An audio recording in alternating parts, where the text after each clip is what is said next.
Hey guys, coming to you from the mighty Midwest, and you can see it's a cool, crisp day. We got some snow out there, not much, but just enough to put a dusting on the roads, make it a little slick out there.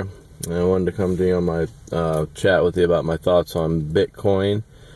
And for those of you who followed my blog, you've known that I've actually tried mining Bitcoin back in the day, couldn't figure it out, and I really didn't even know why I wanted to do it, other than it was a new technology. I didn't really understand it, and I would say a couple years ago I understood it, and I came to the determination that I didn't believe in it, because just another tool to create inflation and wealth disparity. I understand that it is good for a wake-up call to governments to show that, hey, you know, this is a product of your currency and devaluing your currency, taking it off the gold and silver standard, and the issues that we've had with it. So at the end of the day, there have been quite a few problems with it. You know, if you follow the news, there's people who've gotten their Bitcoin stolen, and the website shut down on occasion.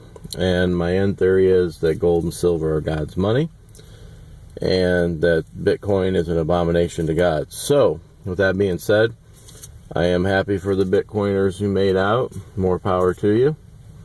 However, the day of reckoning is coming, when the government will probably, more than likely, come in, and one of two things are going to happen. They're either going to adopt cryptocurrencies and use it, which I'm thinking may happen, more than likely, because every 100 years or so you have new revolutions. I mean, 100 years ago we had cars, vehicles coming on the market. So, and look what's happened: planes, trains, and automobiles. So that's been a huge improvement. So that could be just the way the world decides to transact the money.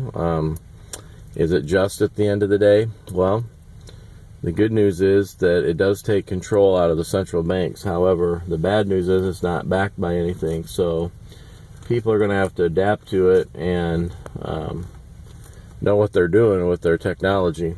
It also uses a lot of electricity, so that's not fair.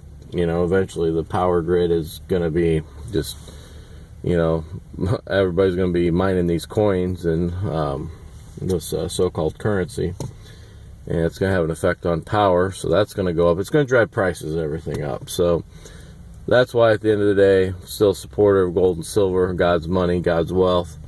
So that's my take on Bitcoin and what's going out. Like I said, I'm happy for those. I mean, the main points of it, I'm happy for those who got in.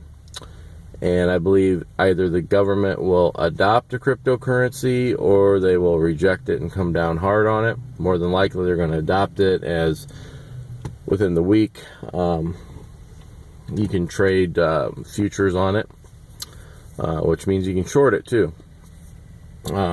So that's a whole other story, shorting stocks and shorting wealth and that kind of thing, which I don't agree with either.